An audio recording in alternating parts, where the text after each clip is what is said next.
বিশেষ ঋণ পাওয়ায় ঈদে রপ্তানিমুখী তৈরি পোশাক কারখানার শ্রমিকদের বেতন বোনাস নিয়ে সংকট কেটে গেছে। গার্মেন্টস মালিকরা বলছেন 1 মাসের বেতনের সমপরিমাণ ঋণ পাওয়ায় তাদের জন্য সুবিধা হবে। অর্থনীতিবিদ বলছেন শুধু রপ্তানিমুখী কারখানার জন্য নয়, অভ্যন্তরীণ চাহিদা মেটায় এমন শিল্পের জন্য বিশেষ ঋণ প্রয়োজন। জাহিদুল ইসলামের প্রতিবেদন।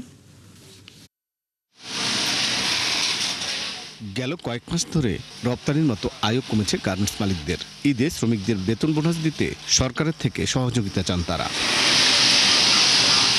শ্রমিকদের 1 মাসের বেতনের সমপরিমাণ টাকা বরাদ্দ দিয়েছে কেন্দ্রীয় ব্যাংক। নির্দিষ্ট সময়ে আমাকে শ্রমিকদের বেতন বোনাস আমাকে পরিশোধ করতে হবে, এখানে কোনো দিন আমাকে ওয়েট করার সুযোগ নাই। এই লোনটা আমাকে অবশ্যই একটু হলেও স্বস্তি দিচ্ছে এবং আমি মনে করি যে আমার মতো যারা আছে প্রত্যেকে এটার ক্ষেত্রে স্বস্তি পাবে। নির্দেশনায় কেন্দ্রীয় ব্যাংক বলছে, যেসব কারখানা নভেম্বর থেকে জানুয়ারি পর্যন্ত শ্রমিকদের বেতন পরিশোধ করেছিল নিয়মিত সুদে, তারাই শুধু ঋণ পাবেন। এই টাকা যাবে শ্রমিকদের অ্যাকাউন্টে। ঋণ পরিশোধ করতে হবে 1 বছরের মধ্যে। এক্সিস্টিং যে ক্রেডিট লিমিট আছে সেটার সাথে কোনো সম্পর্ক নাই। দ্যাট মিনস এক্সিস্টিং ক্রেডিট লিমিটের বাইরে আমি টাকাটা নিতে পারবো। তো এই সময় এই অর্থ যোগানটা আমাদের জন্য যথেষ্ট উপকার হয়েছে। আমরা আশা করি যে আমাদের যে ঈদের আগের যেই ঝামেলা সেটা আমরা ফয়সালা করতে পারবো ইনশাআল্লাহ।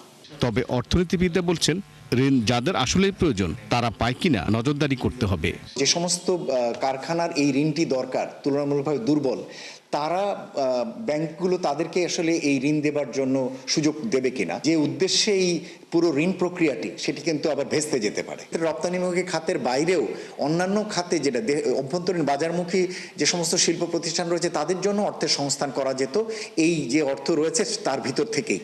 ঈদে 14,000 কোটি টাকা ঋণ চেয়েছিল বিজিএমইএ। অন্যদিকে রপ্তানির বিপরীতে সরকারের কাছে প্রণোদনার প্রায় 5,500 কোটি টাকা আটকে আছে। জাহিদুল ইসলাম, 71, ঢাকা।